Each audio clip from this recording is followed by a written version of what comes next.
Hi hello ಸ್ನೇಹಿತರೆ, ಎಲ್ಲರಿಗೂ ನಮಸ್ಕಾರ.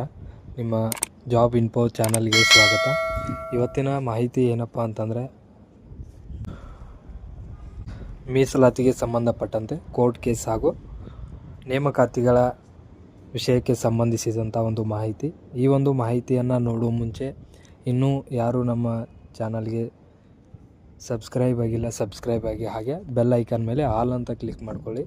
ನಾವು ಹಾಕುವಂಥ ಈ ಒಂದು ಜಾಬ್ ಇನ್ಫಾರ್ಮೇಷನ್ ಆಗಿರ್ಬೋದು, ಹಾಗೆ ಇತರೆ ಮಾಹಿತಿಗಳಾಗಿರ್ಬೋದು ತಮಗೆ ಮೊದಲಿಗೆ ತಲುಪ್ತವೆ ಅಂತ ಹೇಳ್ತಾ, ಇವತ್ತಿನ ಮಾಹಿತಿ ಏನಪ್ಪ ಅಂತಂದರೆ, ಇವತ್ತು ಏನು ಕೋರ್ಟ್ ಹಿಯರಿಂಗ್ ಕೂಡ ಇತ್ತು ಸ್ನೇಹಿತರೆ. ಈಗಾಗಲೇ ಸಾಕಷ್ಟು ವಿಳಂಬಗಳಾಗಿದೆ ನೇಮಕಾತಿಗೆ ಸಂಬಂಧಪಟ್ಟಂತೆ.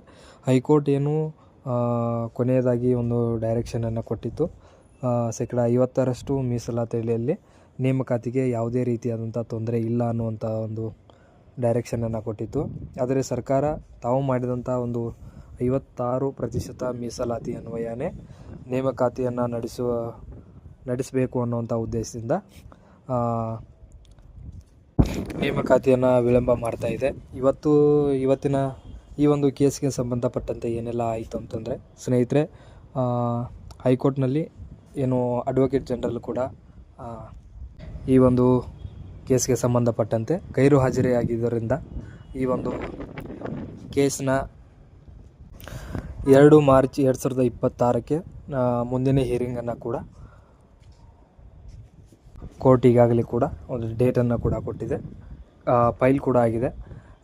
ಈ ಒಂದು ಹಂತದಲ್ಲಿ ನೋಡ್ತಾ ಇದ್ದರೆ ಸ್ನೇಹಿತರೆ, ನಿಜಕ್ಕೂ ಕೂಡ ಸರ್ಕಾರದ ಒಂದು ವಿಳಂಬ ನೀತಿ ಕೂಡ ಎದ್ದು ಕಾಣ್ತಾ ಇದೆ. ಏನಕ್ಕೆ ಅಂತಂದರೆ, ಅಡ್ವೊಕೇಟ್ ಜನರಲ್ ಅವರಿಗೆ ಈ ಒಂದು ಕೇಸ್ಗೆ ಸಂಬಂಧಪಟ್ಟಂತೆ ಮೊದಲೇ ತಿಳಿಸಿ ಅವರಿಗೆ ಹಾಜರಾಗಲಿಕ್ಕೆ ಕೂಡ ಒಂದು ಸೂಚನೆಯನ್ನು ಕೂಡ ನೀಡಬಹುದಿತ್ತು. ಮತ್ತು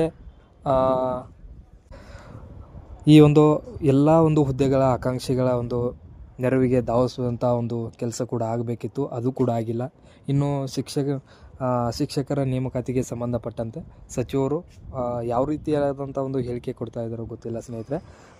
ಪ್ರತಿ ಸಲವೂ ಬರೀ ಇನ್ನೇನು ಕಾಲ್ಫಾರ್ ಮಾಡ್ತೀವಿ, ಇದೇ ತಿಂಗಳು ಮಾಡ್ತೀವಿ, ಮುಂದಿನ ತಿಂಗಳು ಮಾಡ್ತೀವಿ, ಜೂನ್ ಒಳಗಾಗಿ ಈ ಒಂದು ನೇಮಕಾತಿಯನ್ನು ನಾವು ಕೂಡ ಮಾಡ್ತೀವಿ, ಶಿಕ್ಷಕರನ್ನು ಜೂನ್ಗೆ ಹೊಸ ಶಿಕ್ಷಕರ ನೇಮಕಾತಿಯನ್ನು ಸಂಪೂರ್ಣಗೊಳಿಸಿ ಈ ಒಂದು ಶಿಕ್ಷಕರನ್ನು ಪಾಠ ಮಾಡಲಿಕ್ಕೆ ನಾವು ತಗೋತೀವಿ ಅನ್ನುವಂಥದ್ದನ್ನು ಕೂಡ ಸಚಿವರು ಹೇಳಿದರು. ಈ ಸಚಿವರ ಒಂದು ಪುಂಗಿ ಹೇಳಿಕೆಯನ್ನು ಕೂಡ ಕೇಳಬೇಡಿ ಸ್ನೇಹಿತರೆ. ಯಾಕಂತಂದರೆ ಈಗಾಗಲೇ ಇವತ್ತು ಕೂಡ ನಡಿಬೇಕಾದಂಥ ಹಿಯರಿಂಗು ಸುಮಾರು ಇನ್ನೂ ಕೂಡ 20 ದಿನಗಳ ಮುಂದೆ ಇದೆ.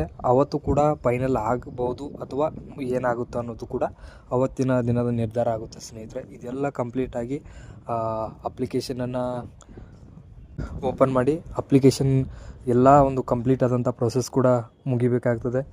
ಇದಾದ ನಂತರ ಎಲ್ಲ ಒಂದು ದಾಖಲೆಗಳನ್ನು ಕೂಡ ಪರಿಶೀಲನೆ ಮಾಡಿ ಪರೀಕ್ಷಾ ಕಾಲ್ ಲೆಟರ್ಗಳನ್ನು ಬಿಡಬೇಕಾಗುತ್ತೆ. ಅಷ್ಟೇ ಅಲ್ಲ, ಪರೀಕ್ಷಾ ಕಾಲ್ ಲೆಟರ್ಗಳನ್ನು ಬಿಟ್ಟ ನಂತರ ಅಲ್ಲೂ ಕೂಡ ಸುಮಾರು ಒಂದು 15-20 ದಿನಗಳವರೆಗೆ ಒಂದು ಪರೀಕ್ಷೆಗಳ ಅವಧಿಯನ್ನು ಕೂಡ ಕೊಡಬೇಕಾಗ್ತದೆ. ಇದೆಲ್ಲ ಮುಗಿದ ನಂತರ ಶಿಕ್ಷಕರ ನೇಮಕಾತಿಗೆ ಸಂಬಂಧಪಟ್ಟ ಎಲ್ಲ ರೀತಿಯಾದಂಥ ಒಂದು ನೇಮಕಾತಿಗೆ ಸಂಬಂಧಪಟ್ಟಂತೆ ಮೌಲ್ಯಮಾಪನವನ್ನು ಕೂಡ ಮಾಡಿ ಪ್ರಾವಿಷನಲ್ ಲಿಸ್ಟನ್ನು ಬಿಟ್ಟು ಆನಂತರ ಫೈನಲ್ ಲಿಸ್ಟನ್ನು ಬಿಟ್ಟು ಕೌನ್ಸಲಿಂಗ್ ನಡೆಸಿ ಡಾಕ್ಯುಮೆಂಟ್ ವೆರಿಫಿಕೇಷನನ್ನು ನಡೆಸಿ ಕೌನ್ಸಿಲಿಂಗನ್ನು ನಡೆಸಿ ಎಲ್ಲ ಶಿಕ್ಷಕರ ಹುದ್ದೆಗಳನ್ನು ಆಯಾ ಜಿಲ್ಲೆಗೆ ಸಂಬಂಧಪಟ್ಟಂತೆ ನೇಮಕಾತಿ ಆದೇಶವನ್ನು ನೀಡಬೇಕಾಗ್ತದೆ. ಇವೆಲ್ಲವನ್ನು ನೋಡಿದಾಗ ಸ್ನೇಹಿತರೆ, ಇದು ಕೇವಲ 1-2 ತಿಂಗಳಲ್ಲಿ ಆಗುವಂಥ ಪ್ರೊಸೆಸ್ ಖಂಡಿತವಾಗಿಯೂ ಅಲ್ಲ. ಆದರೆ ಸಚಿವರು ಈ ರೀತಿಯಾದಂಥ ಸುಳ್ಳು ಭರವಸೆ ಮತ್ತು ಹೇಳಿಕೆಯನ್ನು ಕೊಡ್ತಿರೋದ್ರಿಂದ ಎಲ್ಲ ಅಭ್ಯರ್ಥಿಗಳಲ್ಲಿ ಕೂಡ ಗೊಂದಲ ಉಂಟಾಗ್ತಾ ಇದೆ ಸ್ನೇಹಿತರೆ. ಖಂಡಿತವಾಗಿ ಇದು ಒಂದು ಸ್ವಲ್ಪ ವಿಳಂಬ ಆಗೇ ಆಗುತ್ತೆ. ಎಲ್ಲರೂ ಕೂಡ ನಿಮ್ಮ ಓದಿನ ಈ ಒಂದು ಇವರ ಮಾತಿಗೆ ಕೂಡ ಯಾರೂ ತಲೆ ಕೆಡಿಸ್ಕೊಳ್ದೆ ನಿಮ್ಮ ಓದನ್ನು ನಿರಂತರವಾಗಿ ಮತ್ತು ಶ್ರದ್ಧಾದಾಯಕವಾಗಿ ನಡೆಸಿ.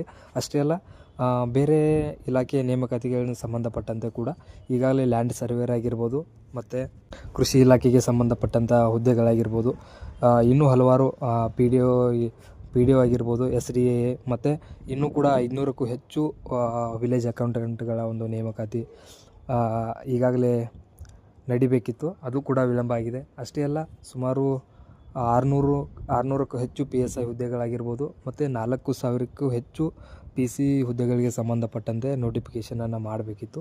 ಆದರೆ ಈ ಒಂದು ಕೋರ್ಟ್ ಕೇಸ್ನಿಂದ ಇವೆಲ್ಲ ಕೂಡ ವಿಳಂಬವಾಗಿದೆ. ಏನು ಸರ್ಕಾರದ ಒಂದು ಈ ನಿಲುವಳಿ ಏನಿದೆ ಅಂತಂದರೆ ಎಲ್ಲ ಕೂಡ ಅಭ್ಯರ್ಥಿಗಳ ವಿರೋಧವಾಗಿ ಎದ್ದು ಕಾಣಿಸ್ತಾ ಇದೆ ಸ್ನೇಹಿತರೆ. ಯಾಕಂತಂದರೆ ಇವತ್ತು ಕೂಡ ಅಡ್ವೊಕೇಟ್ ಜನರಲ್ನನ್ನು ಕೂಡ ಕೋರ್ಟಿಗೆ ಹಾಜರಾಗುವಂತೆ ಎಲ್ಲ ರೀತಿಯಾದಂಥ ಸಕಲ ತಯಾರಿಗಳನ್ನ ಮಾಡಿಸಿ ಅವರಿಗೆ ಈ ಒಂದು ಪ್ರೊಸೆಸ್ಸಿನ ಬಗ್ಗೆ ಕೂಡ ತಿಳಿಸ್ಬೋದಾಗಿತ್ತು. ಅಷ್ಟೇ ಅಲ್ಲ, ಸರ್ಕಾರ ಯಾವುದೇ ರೀತಿಯಾಗಿ ಈ ಒಂದು ವಿದ್ಯಾರ್ಥಿಗಳ ಹೋರಾಟ ಆಗಿರ್ಬೋದು, ಮತ್ತೊಂದು ವಿಷಯಕ್ಕೆ ಸಂಬಂಧಪಟ್ಟಂತೆ ಯಾವುದೇ ರೀತಿಯಾದಂಥ ಕಿವಿಗೊಡ್ತಾ ಇಲ್ಲ. ಯಾಕಂದರೆ ಇವರಿಗೆ ಇನ್ನೂ ಕೂಡ ಯುವಶಕ್ತಿಯ ಒಂದು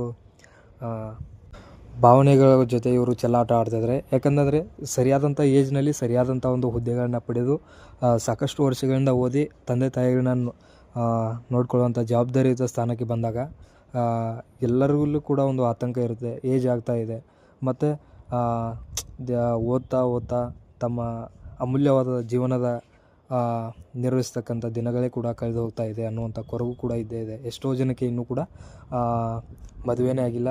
ಅಲ್ಲಿ ಇಲ್ಲಿ ಖಾಸಗಿ ಶಾಲೆಗಳಲ್ಲಿ ಕೂಡ ಪಾಠ ಮಾಡಿ ಇಂದಲ್ಲ ನಾಳೆ ನಾವು ಸರ್ಕಾರಿ ಒಂದು ಇಲಾಖೆಯ ಶಿಕ್ಷಕರಾಗಿ ಕೂಡ ನಾವು ನೇಮಕ ಆಗ್ತೀವಿ ಅನ್ನುವಂಥ ಒಂದು ಮಹದಾಸೆಯನ್ನು ಇಟ್ಕೊಂಡು ಸಾಕಷ್ಟು ನೋಡಿ ನೀವು HSTR ಕಾಲ್ಫಾರ್ಮ್ ಆಗಿ ಸುಮಾರು 2016ರಲ್ಲಿ 10 ವರ್ಷಗಳ ನಂತರ ಒಂದು ಕಾಲ್ಫಾರ್ಮ್ ಕೂಡ ಆಗ್ತಾಯಿದೆ. ಅಷ್ಟೇ ಅಲ್ಲ, ಸಾಕಷ್ಟು ವಿಳಂಬ ಮತ್ತು ಗೊಂದಲಗಳಿಂದ ಕಳೆದ ಒಂದು GPSTR ಕೂಡ ಮುಗಿತು ಸ್ನೇಹಿತರೆ.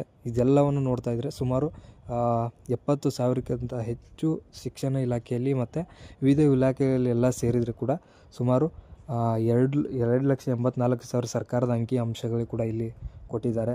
ಇವೆಲ್ಲವನ್ನು ನೋಡೋದಾದರೆ ಸರ್ಕಾರ ಕೂಡ ಇಲ್ಲಿ ಒಂದು ಆಸಕ್ತಿಯನ್ನು ತೋರ್ತಾ ಇಲ್ಲ. ಒಂದು ಕಡೆ ಅನ್ನಿಸ್ತಾ ಇದೆ ಸರ್ಕಾರದ ಖಜಾನೆ ಕೂಡ ಖಾಲಿಯಾಗಿದೆ ಏನೋ ಅಂತ. ಯಾಕಂತಂದರೆ ಇಲ್ಲಿ ಕೊಟ್ಟಂಥ ಒಂದು ಈ ಏನು ಗ್ಯಾರಂಟಿಗಳೆಲ್ಲ ಇವೆಲ್ಲವೂ ಕೂಡ ತಮ್ಮ ರಾಜಕೀಯ ಲಾಭಕ್ಕಾಗಿ ಹೊರತು ಬೇರೆ ಯಾವುದೂ ಇಲ್ಲ ಸ್ನೇಹಿತರೆ. ಇಲ್ಲಿ ನೋಡಿ, ಮಾಧ್ಯಮಗಳಲ್ಲೂ ಕೂಡ ನಾವು ನೋಡ್ತಾ ಇದ್ದೀವಿ, ಕುರ್ಚಿ ಕದನ, ಅಲ್ಲಿ ಹೋದರು ಇಲ್ಲಿ ಹೋದರು, ಅವ್ರು ಆ ಕಾರ್ ತೊಗೊಂಡ್ರು, ಇವರು ಆ ಡ್ರೆಸ್ ಹಾಕೊಂಡ್ರು, ಬರೀ ಇದನ್ನೇ ತೋರಿಸ್ತಾ ಇದ್ದಾರೆ. ಆದರೆ ಯೂತ್ಸ್ ಇಲ್ಲೇನು ಮಾಡ್ತಕ್ಕಂಥ ಒಂದು ಪರೀಕ್ಷಾ ತಯಾರಿ ಆಗಿರ್ಬೋದು ಅಥವಾ ಅಲ್ಲೋ ಇಲ್ಲೋ ಕೂಲಿನಲ್ಲಿ ಮಾಡಿ ಓದ್ತಕ್ಕಂಥ ಈ ಒಂದು ಬಡ ವಿದ್ಯಾರ್ಥಿಗಳ ಪರವಾಗಿ ಯಾವುದೇ ಒಂದು ನ್ಯೂಸ್ ಚಾನಲ್ಗಳಾಗಿರ್ಬೋದು ತೋರಿಸ್ತಾನೆ ಇಲ್ಲ. ಯಾಕಂತಂದರೆ ಈಗಾಗಲೇ ಅವರಿಗೆ ಬೇಕಾಗಿರುವಂಥದ್ದು ಕೂಡ ಏನು ರಾಜಕಾರಣಿಗಳಿಗೆ ವಿಶೇಷತೆಯನ್ನು ತೋರಿಸ್ತಾ ಇದ್ದಾರೆ ಹೊರತು ಬಡ ಮಕ್ಕಳ ಒಂದು ಕೂಗನ್ನು ಕೂಡ ಇವರು ತೋರಿಸ್ತಾ ಇಲ್ಲ. ಅದು ಕೂಡ ಒಂದು ಬೇಸರದ ಸಂಗತಿ. ಯಾಕಂತಂದರೆ 4ನೇ ಅಂಗವಾಗಿ ಈ ಒಂದು ಮಾಧ್ಯಮಗಳು ಹೊರಹೊಮ್ಮಿದ್ದಾವೆ ಸ್ನೇಹಿತರೆ.